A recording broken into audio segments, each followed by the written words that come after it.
Should be live. Perfect. And we are. Welcome everybody to Hump Day Hangouts episode 334. Man, we are getting up there, but welcome. And today is the 7th of April, 2021. We're going to say hello. We got everybody here today. And then we've got a couple of short announcements, and then we will get into it. So let's see. I'm going to start off with Chris. How you doing today, man? Doing good here. Like it's quite interesting weather here actually. I don't know, like with a snowstorm with thunder and stuff earlier today, and yeah, like then after that back to sun and warm again. So like, well, April. What else to say? But other than that, things are really good. I can't complain. And yeah, like just a couple more weeks and we should have full on summer here. Nice. Marco, how about you? How are things going? Not a fake background. You know how it is, man. Players gonna play, haters gonna hate, and that's the way life goes, man. And if you want to have the life you want, you gotta work. It's not free. Unless you hit the lottery. I keep telling people, you can just go play those numbers. However infinitesimal your chances of hitting the lottery, or work for it. Work hard, because it does take hard work. Create a repeatable process like we've done over the past 7-8 years, and then just train, apply, make money, so you can train someone to apply and help you make money, lather, rinse, repeat. It's an entire process. I mean, we're not overnight success. It doesn't take 18 years to become an overnight success, right? Or you don't become an overnight success during the past 18 years. It's been just a lot of work and a lot of dedication, a lot of hours sitting here and trying to think up ways to spam Google. I'll be the first one to say it. I am an unrepentant spammer. It's not going to change ever, unless Google someday, for some miraculous reason, starts following its own terms of service, right? At any rate, it is what it is. It's beautiful in Costa Rica, as always. It's not raining yet, although it should be any minute. And I love the life I live. Fair enough, man. All right. Hernan, how about you? How you doing today? Good, man. Everything is good. I'm excited to be in another Hump Day Hangout.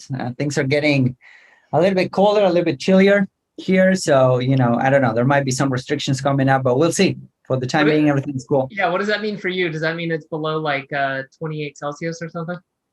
Yeah, man, 25. No, I mean, no, Buenos Aires doesn't get like colder than maybe 0 Celsius, which is like minus 1500 Fahrenheit. I don't know, but it's like, but it's like it doesn't get too cold. It's the humidity, so that's the problem. But it's good. It's good.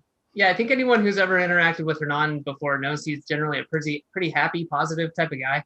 I think one of the only times I've seen him maybe was like, oh shit, I think he might actually be upset was when was it Denver? We flew in and it was snowing the day you flew in. Flew me. I was in Miami. It was like 1,000,000 degrees.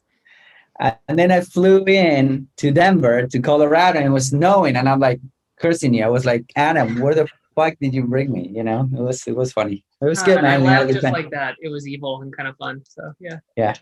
Good times. Well, Bradley, how about you, man? How you doing?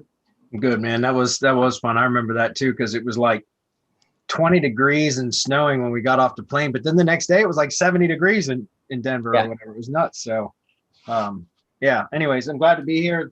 Been crazy busy this week. Got some good progress going on with my new agency.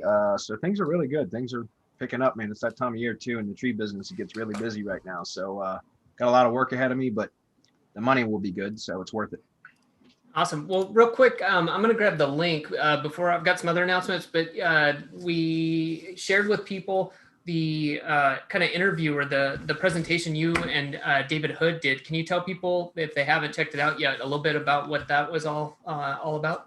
Yeah, I think that's Maps SEO Ninja is what he called it. Yeah, I interviewed David Hood. He was a former mastermind member of ours a long time ago, and had bought some of our courses. And he's been doing nothing but, or primarily Google My Business stuff for a number of years now. And so he's developed some of his own processes that he put together in a training course. And there's obviously some of the stuff that we've taught has been an influence on him, as well as some other instructors out there, or people out there that do stuff and teach courses and things like that. So he's kind of created his own flavor on how to get results for GMB stuff, and it was really good. And I always encourage people to get training from more than just one place, and and to kind of come up with your own flavor. That's what we have all done over the years. Is we learn things from various locations, and we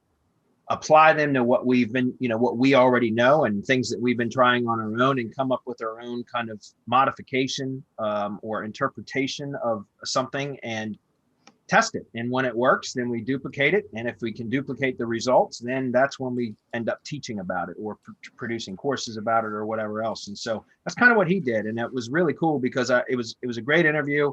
And I think some of the stuff that he teaches is a good complement to like local GMB Pro, for example, because it's just an additional tool or additional methods that you can add to your toolbox, so to speak, or your arsenal for attacking GMBs. And I think it's always good to expand your knowledge in any one of those areas. Awesome. Well, good stuff. Before we get into it, just wanted to say too, if you're new to Semantic Mastery, thank you for watching. Thanks for being here, whether you're watching us live right now or whether you're checking it out on the YouTube channel. If you are live, make sure pop your question in. If you're not live, you can always come to semanticmastery.com/HD questions and ask your questions throughout the week. We realize this 1 hour of time may not be available to every single person. So you can always head over there and then subscribe to the YouTube channel, and you get notifications when the videos come out. So we have the full thing, and we also cut them into clips so you can easily go through and get your answers. And then the first place we tell people to start, if you're new to Semantic Mastery, you're new to MGYB, and you start hearing things like SEO Shield, and you're wondering what the hell we're talking about, then where you need to go is theseoshield.com. That's the word theseoshield.com. Find out how to shield your site. You're not going to have to worry about algorithm updates again, and it's free training. Go check that out. Now, if you want step-by-step processes for getting SEO results, check out the battle plan. And you can find out more about that at battleplan.semanticmastery.com. And then for the agency owners, consultants, that are hopefully like me and the rest of these guys, that you want to have more clients, you want to grow your revenue, and you want to scale your team, check out 2xyouragency.com. And then last but not least, if you're really ready to grow most of your digital marketing business, although we do have some people who have brick and mortar businesses, then you want to join an experienced community with faster access, not only to ourselves, but to a peer group that can help you. And that's really what our mastermind is about. And you can find out more about that at mastermind.semanticmastery.com. And although I already said last but not least, save time and money for your done for you services. And that's why we mentioned mgyb.co. If you haven't checked it out, go over there. SEO Shield, syndication networks, link building, press releases, a whole lot more.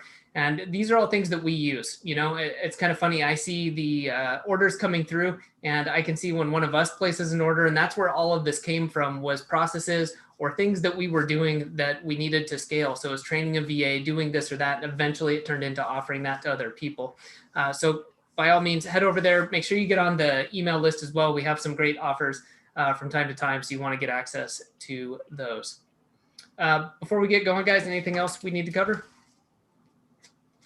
All right, let's do it. All right, grab the screen. You guys are seeing it, correct? Yep. Yes. All right, cool. We've only got a handful of questions. So guys, anybody here watching, if you got questions, now's a good time to post them, because if we get done with these questions early, we just wrap it up early. So we'll get right into it. Jose's first. He says, is it a good idea to buy niche relevant domains from somewhere like expireddomain.net with hundreds of thousands of links and 301 redirect to the Gsite? I haven't done anything like that in a long time. We used to do that a lot. When we talked, I think about this last week, actually. It was called domain authority stacking, or within the last few weeks we talked about it. And that's what I used to do a lot of times. That was a method that worked incredibly well, way back in like 2013, 14 timeframe. And we would buy, a lot of times, drop domains, so closeout domains that went through the auction period and everything and didn't get bought. And they ended up, being on sale you could pick them up for $5 or $8 per year. And what we would do is look for like Chinese domains, a lot of the times they'd have sometimes like tens of thousands and sometimes even hundreds of thousands of subdomains that like, so there was all these backlinks built into the domain and you could buy it. And like, it might've been a really spam domain, but the idea was to buy it and then do what's called a wildcard redirect from the subdomains to the root. And then the root would redirect to, you know, like a subdomain of a domain that we were trying to manipulate the domain authority of. And we could boost domain authority, sometimes 40 points in one Moz cycle refresh, which was about, I think 21 days or thereabouts. So about 3 weeks.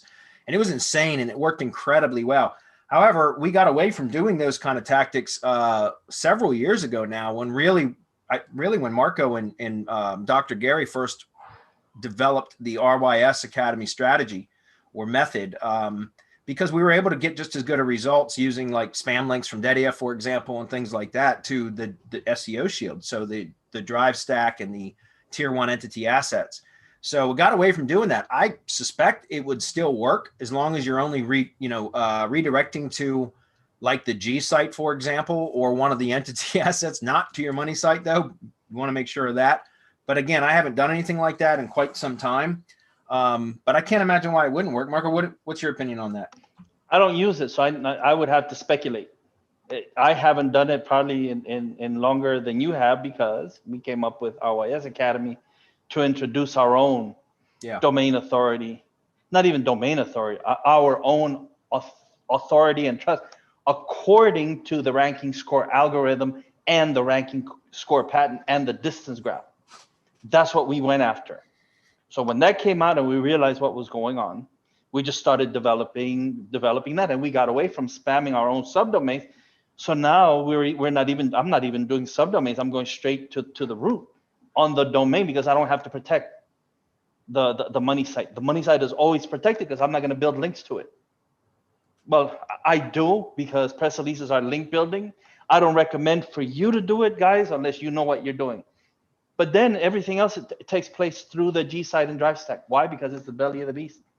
We're getting Google protection. Why wouldn't we? If Google is kind enough to provide us with something in their domains and subdomains, including the GMB assets, right? The GMB site and the post, why wouldn't we use those instead of going and grabbing somebody else's spam domain and running it through a 301 to the Gsite and drive stack? To me, it's much easier to just do my own stuff the way that I know how. If I need to do an extension of the Gsite for example, local relevance or for service relevance, then I'm going to do that. And at each step of the way, I'm going to have Dedia hit it with link building anyway. And I've seen, guys, look, I've done 2-3 million backlinks through it's funny, man, you shouldn't do that. But I've done 2-3 million through a drive stack and Gsite. I know Rob did a 10 million test. And that one was from Fiverr, by the way. And that one's still dancing, I think. We just talked about that the other day. But I know this other one that we did, it just hit, it went bananas. And it's still going. I mean, it did the hockey stick and 10x and then 5x after that. So it was just fantastic to see how well link building works through these relevant assets of or extensions of the entity, right, of the main entity, how well they take all of this link building, the press releases, the media center that you get, the T1 branded assets, the ad ID assets, everything takes link building really well. So if I have that, I don't have to go and spend like what he's talking about with hundreds of thousands of keywords and then redirecting it. It might be a costly, or it might be like a ticket to disaster. You never know. I would say do your due diligence. Really look into those backlinks. Sometimes you buy the domain and like the links aren't even there. So you really have to know what you're doing. Is it a good idea? I have no clue. I don't do it anymore. I do my own thing, my own way. Like Bradley said, we develop our own flavor. And that's what we do. We drink our own Kool-Aid. What we talk to you on this show about on Hump Day Hangouts is actually what we do. Adam just said it. We go and order from mgyb.co. We order the link building. We order the press releases. Everything that we have, we use. And so in order to do something like this, it would require me to go and test and see if it's still working. And I'm not going to take the time out to test something new if what I'm doing is working so well. I always say you can't get better than number one unless you go for zero position. Just takes a little bit extra work. But if you're already one in maps and one in organic, how much better results are you expecting than one? Yeah. So that's my answer. I can't answer that any different. I would have to speculate on whether they work, and I'm not going to do that. Yeah, one thing I would caution against that is, when we were talking about domain authority manipulation or from years ago, the relevancy wasn't as important at that point. Now it is. It's much more important. And so that's part of the reason I don't do that anymore, because I'd have to find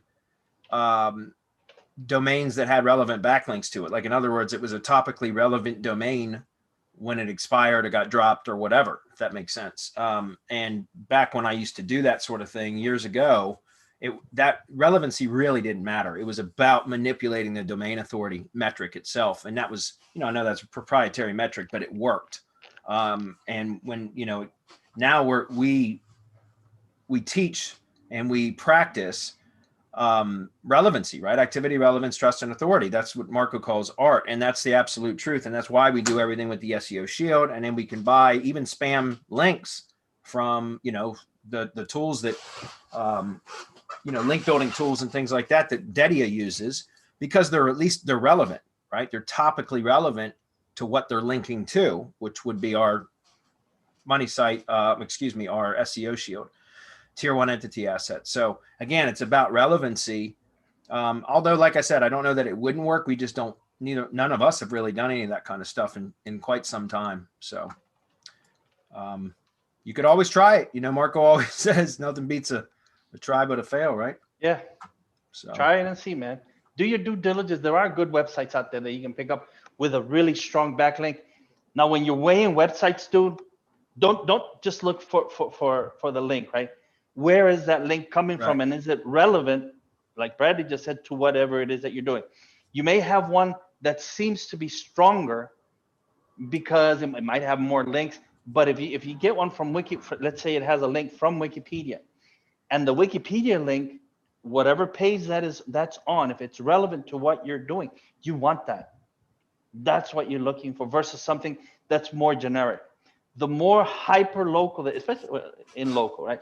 The more hyper local that you can get with those links, Chamber of Commerce, local government, anything like that, that's really going to enhance your entity. And you're going to see those work much better than generic links from what you would assume or think are stronger links. And they're really not. Activity, relevance, trust, and authority beats anything out there right now, including page speed, by the way. Yeah, that's going to be the next big thing we get a ton of questions about for sure. So Sean's up. He says, for the keywords that we give to Dedia for link building packages, if running a local campaign, do we include a location modifier for each of the keywords?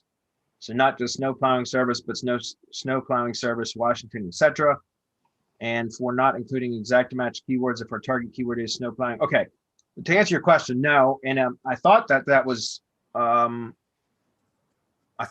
explained in the order, either on the sales page or in the ordering process in MGYB. If it's not, then we need to probably make sure that gets added, but I'm quite sure it's there somewhere. Maybe we need to make it more prominent, but we don't recommend that. It is recommended just to use market level keywords. Does that make sense? So keywords without location modifiers. Now, there are times when you can work some location modifiers into it, but it would only be and again, I don't recommend this for most uses. For best practice, for most people's uses, just use market level keywords. Why? Because the location relevancy can be created on page, right? So whatever it is that you're wanting to boost, you're going to have your on-page optimization. That's where the location relevancy is created or generated, if that makes sense. So the reason why it doesn't make sense to link using keywords with plus location modifiers as anchor text is because think of where the links are coming. Like at which level, right? So at which tier the links are.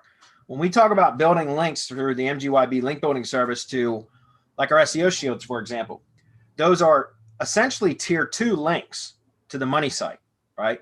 So if you think about that, because they're first tier links to the SEO Shield, but they're second tier links to the money site, right? Because the SEO Shield links and all the assets therein link to the money site. And then we build links to the SEO Shield. So those are 2 steps out. So 2 tiers out from the money site. And it doesn't really make sense to be linking multiple tiers away with anchor text links that include location modifiers, right? That would be something that I would, and I don't even like to link with location modifiers from, for example, like content marketing from my blog that I know is going to be syndicated out to the syndication network, right? So any blog post, if I'm going to be linking from, a blog post to an internal page inside of from the money site, right? Which is what Syndication Academy and syndication networks do, right? Use the blog to build internal links that get syndicated out to the syndication network, which provides a backlink from those sources. And I don't like to use location modifier anchor text in those blog posts because then that ends up becoming a location anchor, a location, keyword plus location anchor text, even at the syndication network level. And again, that's a tier 1 link. And it just doesn't really make sense to do that because, it's my opinion, and through testing that I've done, it is better. You get better results by using market level keywords to link back to like the money site, for example, because the location relevancy is created on page. And it looks like you're trying to manipulate your backlink profile. Google, the algorithm will pick that up if you've got a bunch of location modifiers and anchor text pointing back to your money site. So, when you get further out, the further out you get, so the more tiers away you get from your money site, right, from ground zero, so to speak, the less likely or natural it would be for there to be links that are linking to your second, third, fourth tier properties with location modifiers in them. It's just not natural. So the short answer is no, it's recommended not to use location modifiers. If you really know what you're doing, you can work some of them in, but only a small percentage of your overall keyword file that you submit. So for example, if you submit a keyword file with 200 keywords, a very small percentage of those keywords you could potentially have some location anchors in there, but again, we don't recommend it. So that's my best explanation. How would you explain it, Marco? Well, you should have a Gsite and Gsite as part of your SEO Power Shield if you haven't ordered one. And then I don't know why not. Because the whole point of having that is you're then going to clone, mimic, mirror, theme mirror, however you want to call doing the same thing on the Gsite that you're doing on your money site. However it is that you're siloing that, whether you're doing that service and then location, or a location page and services, however it is that you're going to do that, that's going to be on your Gsite also. So you're going to be expanding your Gsite to include that location page, or in some way that location is included, so that when you have it on the Gsite, now you can build links into that location, right, which is going to push the location relevance into your location page, which already has location relevance. The bot is no longer, and this is air quotes, is no longer stupid that you have to, so stupid that you have to hit it over the head time and again with all of this location relevance. Now, if it's local, then you're going to have, of course, a mind map with location relevance from the Gsite and Gsite, and you're going to have the GMB map with location relevance, because Google is going to have all of the information about your business in that GMB. You know that we recommend iframe. I mean, we're doing this in the Heavy Hitter Club. We just did the second webinar on Monday. Link building, iframes, how everything works together, link wheels and iframes. I mean, just a whole bunch of different things that we're working in here. I'm not going to say exactly how it's done. I'm not going to say how we do it. If you want the how, you're going to have to come to the Heavy Hitter Club and learn how we are employing all of these different things to get all of this relevance over to the money side. Because conceptually, yeah, okay, yeah, I know how this works. You just interlink everything. Well, no, you don't. All right. There are certain ways that I will not in any way discuss in public. However, when this is all employed correctly and you're pushing all of this relevance, especially your citations, because those will be part of your link building also. Okay, so here we go. You're going to submit your citations, and you're going to submit your location pages, your pages from your Gsite. You're going to put all those together, and you're going to include at least 200 keywords. I suggest that you get our keyword research gig, and that's going to include sometimes hundreds of thousands of keywords for relevance for your link building. Submit those to Dedia because he knows exactly what to do. This question, I mean, I don't even ask Dedia. I just, here's all the shit you know what to do. And he knows exactly how to take everything that we've built and everything that we've interlinked the right way. How to make it so that it pushes massive power to whatever it is that you're trying to rank. In this case, it's that service and location, right? So it's affordable snow plowing, Washington, DC, so that you can get results like we got for DC plumber in DC, where this guy is still to this day. And listen to this, that GMB and that Gsite, they have not had anything done since we worked on it 3-4 years ago. And when I say nothing, I mean nothing. And that fucking guy's getting at least 200 calls per month, average, to this day, man. So there you go. When everything is put together correctly, your on-site is right, your schema's tight, everything is interlinked. The way that we teach to interlink, it just flows, and the power will go to wherever it is that you're trying to get the power to accrue, and it's going to stick there, and it's going to pop it up. And this isn't an option that you're giving any kind of algorithm or whatever, because you're sending the correct variables to the algorithm so that it accrues PageRank and ranking score, which is what you're trying to get in the first place. That's what this game is all about, PageRank and ranking score. If you can build that, then you can forget about ranking, the page speed and time to first paint and all that bullshit that they're telling you, because what Google cares about is whether that person stays on the website and gives you the damn information that you're asking that person to give you. And if the person decides to stay 5 minutes on your website before they give you the information, that's what Google's going to see. They're not going to care how long it took that damn page to load, because the person gave you the information. So that, I'm telling you, that's going to overcome any obstacle that you could have encountered with page speed. Should you fix page speed? Yes, for the user. You don't want that page taking a minute to load. That user is not going to want to wait that long. Fortunately, in local, you just give them a click to call number, and they don't need to wait to load anything. At any rate, that's how we do it. The right thing for this would be for you to follow the training that we give you on how to use everything correctly, how to hook it correctly, so that when you do use the link building, the power flows to the end that you're trying to push. But you have to know how to push that power correctly.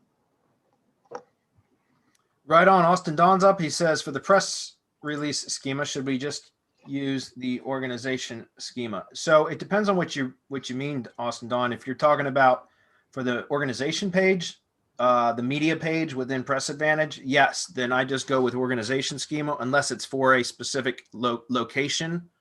For example, like if I've got, a multi-location brand for one of my tree service assets, for example, then each one of its own locations is going to get its own separate media page in Press Advantage, an organization page. Does that make sense? And so each one of those will get their own location or local business schema markup, structured data markup, right? And that's, again, if that's what you're talking about for the organization page, if you have like a primary brand page, then you could have organization schema within that. But then for each individual location, if there's multiple locations, you would want to have local business schema on that. If you're talking about for a specific press release itself, how to mark that up properly, then no, what you would do in that case, and again, I'm not sure which question it was that you were asking specifically, but technicalseo.com has a schema markup generator tool that you can go and select article markup and then news article. And then what you would do is you would go through here and complete this based upon the details of that particular press release that you're marking up. Here's the idea. Here's a hint though, because I've got this question many times before. People say, well, what is the URL of the press release if you're submitting the structured data markup for the press release before it's been published? You don't have the URL. Well, that's where you could use a redirect URL, like a pretty link from the brand, branded domain, right? You could use like Pretty Links plugin to create a redirect that you could just link to the organization page, for example, in the meantime. And once the post has been published or the press release has been published, you would just go in, copy the URL of the press release, right? And again, from Press Advantage, you'd want to use the Press Advantage, the press release published on the Press Advantage domain. And then you would copy that URL and swap out the target URL from the pretty link to include the so that the target or the destination would be the Press Advantage press release. Does that make sense? So again, if you're talking about a single press release, you want to use news article markup. If you're talking about the organization page, it depends. If it's just a branded page, then you can go with organization markup. If it's for individual locations, which I recommend, if you have multi-locations, you create a separate organization page for each location. And then you would put local business schema on in each one of those organization pages within Press Advantage, if that makes sense. You want to comment on that? No, that was perfect. Okay. Let's see what next question was. I had asked before about which schema to use on location/city pages and was advised to use local business on those and organization on the homepage. That is correct. Would I use the ID page created with the power shields on all the pages schema? I'm sure Mark and Rob have covered this in Heavy Hitter Club. Yeah. So again, very similar to what I was talking about with the Press Advantage stuff. If you have multi-locations, then what I would do is for each individual location, I like to have a separate ID page, right? So each location has its own ID page. And so for that, within local business structured data, the add ID designation would be that specific ID page for that specific location, right? So again, if you've got a drive stack and you're going out, the way that I do it now for multi-location businesses is I create the drive, or I order it from MGYB to have the drive stack, the initial drive stack in Gsite built around the brand name only. I don't even associate a keyword with it anymore on the top level when it's a multi-location business. I have the brand name only as the top level drive stack. And then what I do is for each location, I had to order an RYS expansion from MGYB, which includes basically an internal page of the Gsite, as well as basically the build out of the drive stack again as a subfolder for that's optimized for that particular location. And again, that's the way that I do it for local stuff. You can use RYS expansions for different silos on the site, whether they're location or topical silos or whatever, it doesn't matter, right?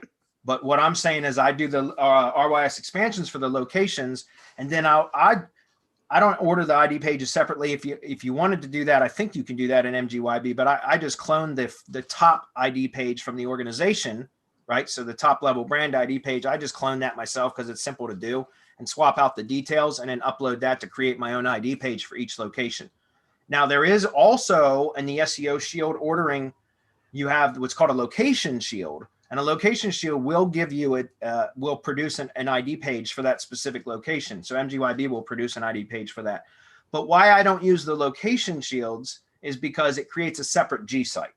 And I prefer to have everything underneath the one branded Gsite. So that's why I use the RYS expansion stacks. And then I duplicate the ID page myself. Marco, do we have an ID page only gig in MGYB? I've never ordered it if we did. So I can't remember if we do. So, okay, well, thanks. Well, that's the way that I do it. I'm sure Marco has an opinion on it, but that's, the way that I prefer to do it is for each individual location, it has its own ID page. Does that make sense? Yeah, and that's perfect and the way that it should be. Cool. So no expansion. Let me see. Yeah, I mean, Don, that's how we show you to do it. That's how we show you to work. I'm just reading this over again to make sure that I got it. Yeah, location city pages. Use local business organization goes on the homepage or the about page. You can use either or, but not both, and never site wide anymore, We used to use it site-wide, not anymore. And yes, of course, include the ad ID page on all your pages schema, or at least the ad ID node that we identify, if not the entire page, because that schema you can't include. You can include the page. You can reference the page with it's not an ad ID page. It's not an ID page. It's an entity stack with iframes of all your company's information everywhere around the web. And so you can use all that information, reference that through schema. That's perfectly fine. And yes, we have covered all this in HHC, and I'm glad about the last part of that comment. He slammed with clients. That's awesome. It's always an awesome thing, man. It's a good problem to have. Sweet. Okay, moving on. Next, happy hump day as well. Aaron K, again, asking this question that he asked last week, and we'll answer it again, Aaron. Aaron, I think you're the new mastermind, one of the newer mastermind members. No, you don't get a Syndication Academy t-shirt. However, we may be having some swag, like storefront available sometime in the next few weeks, Adam. Or is that Maybe soon? so. Yes, maybe so. Something like that may be happening soon. So yeah, you could always order one if you wanted. But as a mastermind member, you should be getting, mine's really faded because I wear it a lot, but a mastermind t-shirt. As a mastermind member, you do get one of those. Well, at least, especially if you're in the US. I know that I received a really, really, really beat up package a few months ago now. But I mean, the package looked like it had been through hell and back. And it was a t-shirt that we sent to one of our mastermind members that was in Africa. I think, was it John Curry or something? Anybody? South Africa, yeah. Yeah. South Africa or something. And the shirt had gone out and was out in the mail for like 5 months. And somehow ended up back at the return address, which happened to be my address. And it was beat all to hell. And I opened it up and it was a shirt that was supposed to go to South Africa. So if you're in the US, you'll get a shirt. I don't know about outside of the US though. Adam, you want to comment on that? No, that took the slow boat around the world a few times, but yeah, we much less control going overseas. But yeah, if you're in the US, we can pretty much guarantee shipment. So there you go.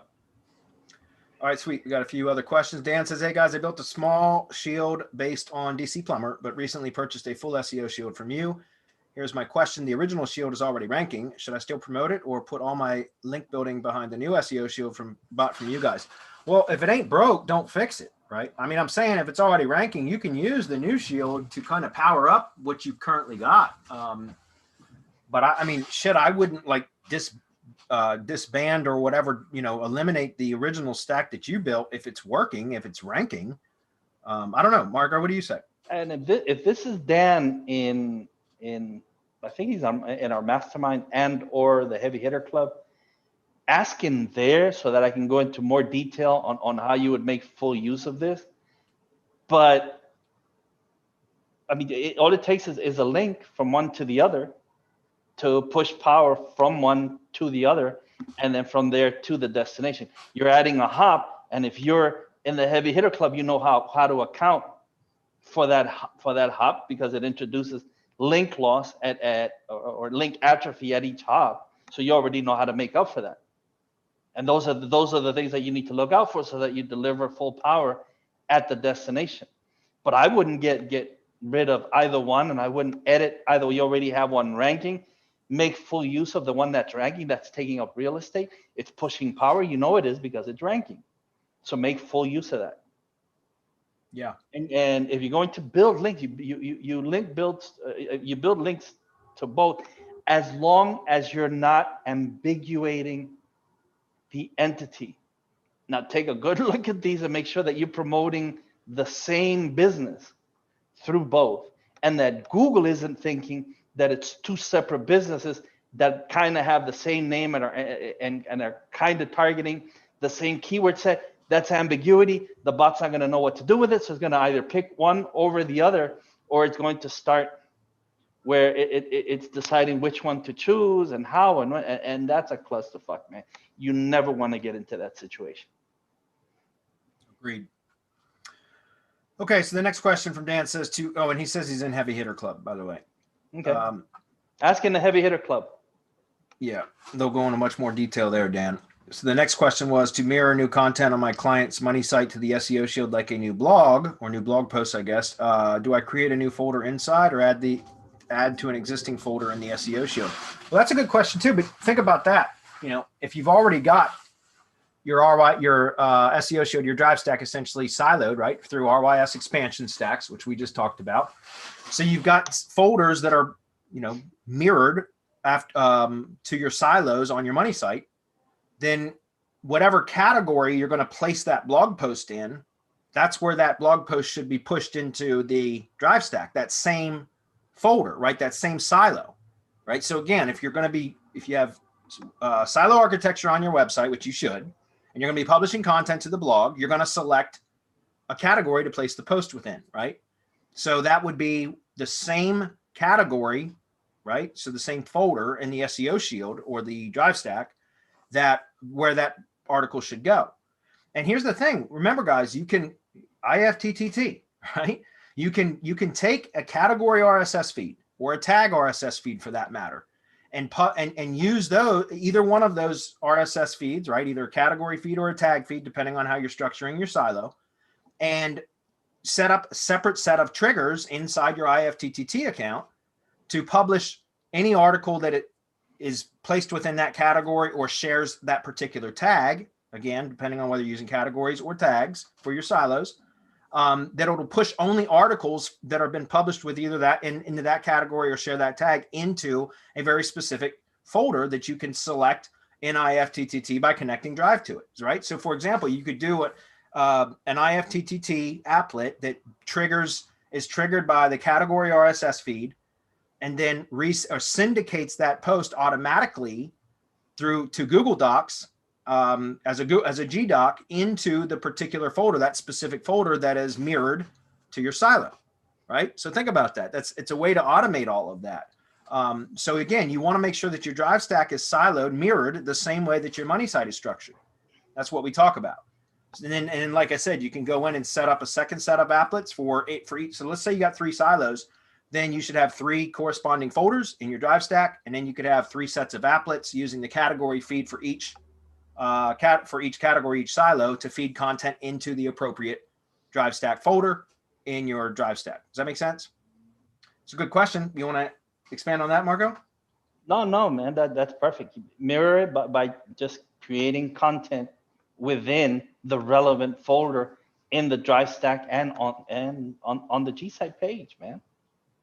And whether you use iframes, whether you use Bradley's IFTTT strategy, whether you use RSS, well, that's up to you. You have a whole bunch of different ways that you can do this. Yeah. So BB's up with a list of questions. Yeah, I don't understand. I've read that like 3 or 4 times while we've been answering questions, and it confuses me more each time I read it because I have no idea what he's saying. So please, maybe you can make heads or tails out of it. I think what he's saying is, have you done Dan says, got it. Thank you. I think what BB's asking, he says, what do you guys think? And it's always these hypotheticals with BB.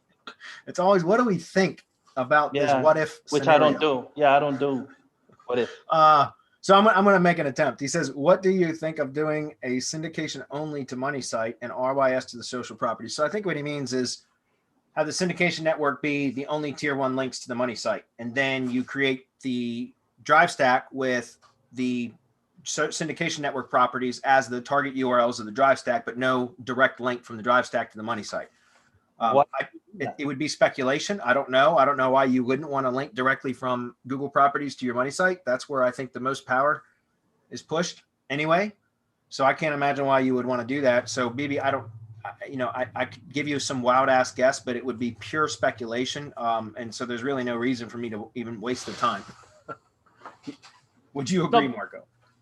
No, this is something that I go over in both the Semantic Mastery Mastermind, the Ask Marco Anything webinar, and the Heavy Hitter Club webinar. In my head, I think, especially when I'm trying to think logically, if then else. And when I try to drop this in an if then else statement or an if then, like IFTTT, right? If I start out with a money site, would I do IFTTT syndication only from the money site And it makes no sense from what we teach, which is creating the entire ecosystem for the entity. Now you're trying to break up the entity, if that's how we're reading it, and separating it into different pieces. You could do that for testing purposes, and you're welcome to do it. I'm not going to speculate on what's going to happen, and vice versa. You do our RYS only to the money site, but what we've seen, as Bradley often says, we know that the sum, or what is it, the whole is greater than the sum of its parts. Yeah. If we start breaking it up, it doesn't work as well as when we put everything together and we give Google this presentation where the on-site SEO is spot on. We know that the schema is right. It's tight. We know that we're giving the bot all of the information that it wants.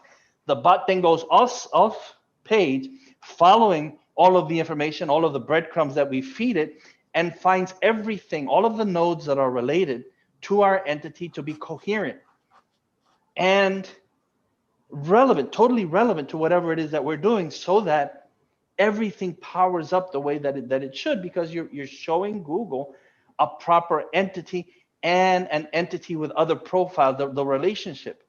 And if we start to break that up, or if we insert ambiguity into it, we know that it doesn't work as well as it should. So here's my question then. If I'm thinking this way, if then else, if this is working as well as it is right now, then why would we ever want to change the way that it works for the sake of testing? Well, that's fine. When I'm making money, like, I don't have time to go test. I'm busy making money, man. Like, testing is fine for like, I have some downtime and I can go and play and I can go try to manipulate things, and I find these things that I share. But other than that, well, no, because it works.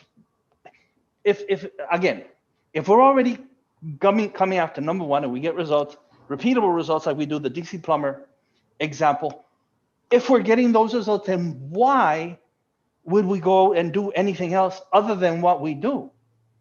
If I'm hitting someone in the mouth and I'm knocking him out time after time after time, why would I want to hit him in the shin? It makes no sense.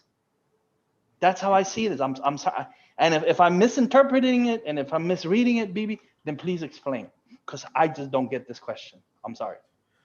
So the follow-up to that was RYS only on money site. Yeah. And do syndication on RYS properties. I don't even know that would work, because there's no syndication point from an RYS property. In other words, there's no RSS feed. So, what would be the trigger? So that, again, I don't know why you would even attempt that, but if you want to, BB, as we always say, go do it, man. Sure. Go set it up, test it, and let us know. And let us know what you find. That's right. So the next question, is this sentence true? The shield is not proprietary, but the links and embeds are proprietary for you only, and more specific, more to Dedia? What? I don't understand that. Is there any process to build what he did? How much time does it take to create this process? Well, the process for RYS and SEO Shield stuff is what is taught in RYS Academy Reloaded, and specifically those methods. What Dedia does, is there any way to learn that? Not unless you go work for Dedia as a apprentice, in which, you could always contact him and ask him if he needs another link builder and if he'd be willing to train you and blah, blah, blah, and all that kind of stuff. But what Dedia does, that's his own proprietary methods that none of us know how to do, because none of us have any desire to know how he does it, because he's just so damn good at it. And we have a Dedia. We don't need to know how to do it. We just need to give him the work. And so I'm not saying that to be an ass, Dedia, BB. I mean, I'm not saying that to be an ass. Seriously. I mean that with all sincerity, that, I don't know how to do any of the stuff that Dedia does. And I really don't have any desire to, because we have him. There's no reason for that. So I don't know of anybody that teaches what he knows. I'm sure you could probably find some places to learn how to use link building tools and all the stuff that he does. But it's also, he's been at this for 8 or 9 years now that I know of. And that's all he does. So he's a master. He's mastered it, right? He's achieved mastery, right? Which, what do they say? It takes 10,000 hours to achieve mastery. Well, he's there. He's been there. So yeah, you could reach out to him and ask him. But and by the way, you can always ask in the free SEO Facebook group, and he may He may be able to point you into some sort of direction. I can't do it. All right, so here's the deal. He has something like 4 or 5 million profiles in his network, and he has separated them into relevant niches. So this is when we talked about this, when we talked about creating this, or Dedia, I remember when he got to his first million, we were still with Surface Space. So it's been about 3 years that he spent building that network. So that's one aspect of it. So I know that it's taken him 3 years to build up like a 4 or 5 million profile network. And you have to remember, you keep replacing them because you lose these profiles from time to time, and it happens over time. It's natural. Not only does he do that, but I know that he started out way back when with SE Nuke. Yes. Then SE Nuke X, then XRumor, then GSA, and then all of these other tools that came and went, and each one has its own idiosyncrasies, and each one has a learning curve. So he had to master all of these different tools, and as he went on learning these tools, he was able to apply them to then the new software that he was learning. He had all of these other methods that he had already learned. So it isn't just you jump on a bicycle and ride the bicycle, and because you can jump on a bicycle and ride that bicycle, that you're going to jump on in an 18-wheeler and drive the 18-wheeler. Doesn't happen that way. And because you can drive an automobile, a stick shift, doesn't mean that you can drive that 18-wheeler, man. It's two totally different things. So his expertise is not proprietary in that it's not his software that he uses, and it's not proprietary in that the social, the profiles that he's built up in the social networks and whatever else are proprietary to those profiles, but his method is proprietary. And I'll venture to say the same thing about the methods that we use in our SEO Shield. It's Syndication Academy. It's our training. Is our entity stack or at ID. Well, that's ours also. Nobody else came up with that. We did. And it's drive stacks and Gsite. Our way as Academy Reloaded is how to put it all together. Nobody else did that. So I don't see how it's not proprietary, how it could be anything but ours. I'm like, it's difficult to understand the question if I'm thinking this or seeing this in this way where it is, right? It's our training. It's what we do and how we do it. So he says, do you optimize title for clicks? Does the CTR effective on the Shield? Okay, so those are two different questions. But number one, do I optimize the title for clicks? Well, it depends. It depends. You know, it's I don't necessarily optimize the SEO title, right? So like the meta title, typically for lead gen stuff that I do, you know, it's very basic. It's service plus keyword, or service plus city, excuse me. And then pipe symbol or dash symbol or whatever, and then like the brand name. And that's typically it for the SEO title. What I try to optimize is the meta description, right? Because it's like 140 characters or whatever of ad copy, right? That it's just like if you've done Google ads, you have the headline and then the description, and you optimize for click-through rate. And that's what I do with the description. But typically for the title tags, like SEO title, not the actual page title. The page title, I'll make it more conversational, but that's not what shows up in the search results, right? It's the SEO title that you designate in your plugin or whatever. And so typically, again, because all I do is local stuff and local lead gen, I optimize for what works. And that's just usually service plus city. So there you go. I optimize the meta description for a higher click-through, make it more attractive than a lot of the competitors, perhaps. So like a compelling call to action is what that means, right? So as far as does the CTR, is click-through rate effective on the SEO Shield? That's not something I've tested. I'm sure it would be. I've been testing some click-through rate stuff recently, a lot with GMB stuff specifically, but I haven't been testing yet. I've got it literally. It's on my to-do list to test running traffic through the SEO Shield to the target URL, whatever that may be. But I haven't tested that yet. Now we know through, like, I'm talking about specifically for CTR manipulation, right? I have not tested that yet, but I have run ads to Google Docs, for example. So Google Ads running traffic, so relevant traffic from specific geographic locations from a known audience to specific Google Docs that were connected to the money site and run traffic that way, and definitely seen a benefit from it. But as far as specifically click-through rate manipulation, like some of the tools and stuff that are available now, no, I have not tested that. Marco, have you? No. And okay, so the first part of that, and I'm going to try to answer it without confusing you and without you then coming back and saying that I said something I didn't say. I do optimize the title and the description, but not until it's top 5. Listen to this.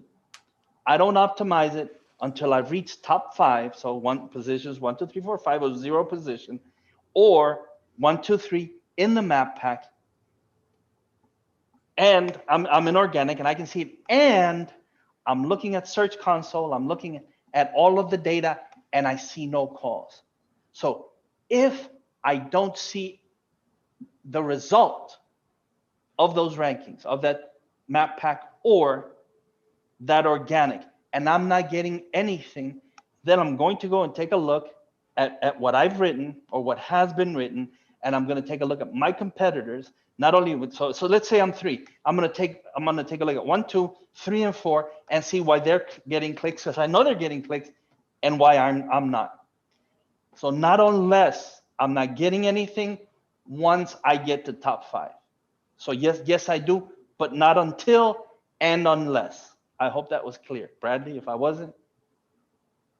No, I think that's, and that's not something I've tested. That's a good idea. And thank you for sharing that, Marco, because that's something I could test once I'm got something in a, top ranking position, play around with that, the title tag a bit. I haven't, or the SEO title. I mean, I haven't done that because typically I just leave it at, again, very basic. For local stuff, it's, because if you look, the SERPs are always like that. And so I've always just done service plus city and then a divider and then the brand name. Sometimes I'll include the phone number in the SEO title as well if there's enough character room, if there's enough room for it. But I've not tested going back and changing the SEO title once it's in the top ranking or top positions. That's something that would be worth trying for sure. Well, sometimes it's a tell, at least for me, because I'm a data nerd.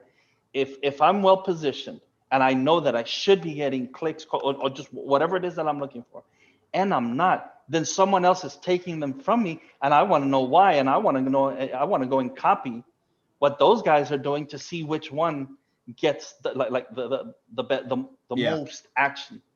Let's say it. And oftentimes, of course, when you change it, it sometimes dances, it'll drop. It'll come back, and then you'll start seeing a difference. You'll start seeing some clicks, and then that even helps in the positioning.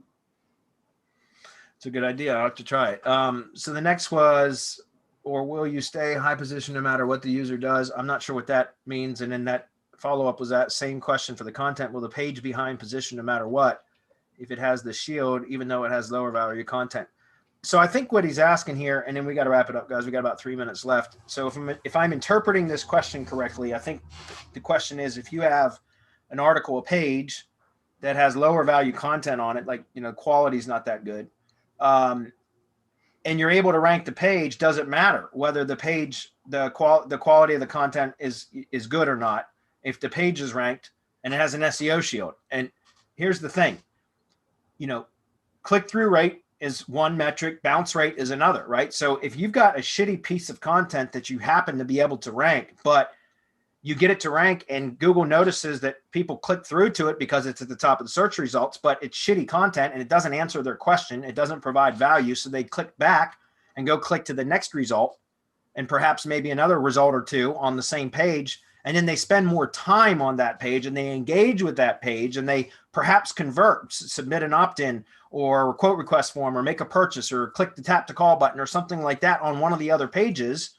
because they backed out or bounced from your content because it was low value, then it's only a matter of time, and usually in quite short order, that Google will demote or devalue your demote. So essentially it will start to slip in rankings. And that's again because of the user, the engagement signals are such that it's clearly telling Google that the content is not solving the problem. It's not answering the question that the searcher was seeking. Does that make sense? Yeah. So now, as far as brute force, can you get it to stay? I don't know, because typically if I'm going to end up ranking something, I'm going to try to have content on there that is going to be compelling and produce some sort of result. So what do you say about that, Marco? Yeah, we don't determine what value content has anyway. The user does. That's correct. And it's what the user does that then determines whether that content sticks.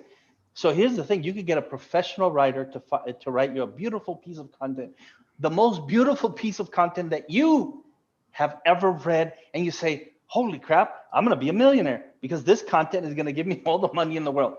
Then you go and put it up, and you realize that you're not speaking to the user's pain, and the user is going somewhere else on a page that you consider garbage or crappy content, and that page is converting like crazy. So we can't determine that. Your user is telling you by the bounce rate whether your content is of any value. And so if the user is bouncing, if you're not getting conversions, and you're supposed to be getting conversions on that page, go and change it. Go and change it and use what works to get those people to convert. Because if you're not converting, you're sending bad signals. Yeah. And that's the whole point. And you can see that in analytics. Yep. You can see like time on site, time on page, whether they click through to other pages. You can see scroll depth. You can set up events inside of analytics using Tag Manager to show like scroll depth. For example, if it, you can set a trigger to trigger an event that shows like scroll depth to 50%, or clicking on certain elements of the page, things like that. So those are all things that you can set up with analytics to monitor, or you can use even things like heat maps, right? So heat maps, Yep. and you can actually take screen recordings of what a user is doing on the page when they visit the page. And so you can clearly, that's conversion rate optimization, right? That's how you can start to optimize for conversions. And I would recommend that you do that. So set goals on your pages. If you have an e-commerce website and you don't know how many people end up on your checkout page, which is generally a thank you, then you're wasting money, because you have no idea what's converting, what isn't, how many people are ending up in your cart, and you're not sending that to Google. And Google should have all of that information so that it knows how well you're doing and reward you for doing well. 5 o'clock.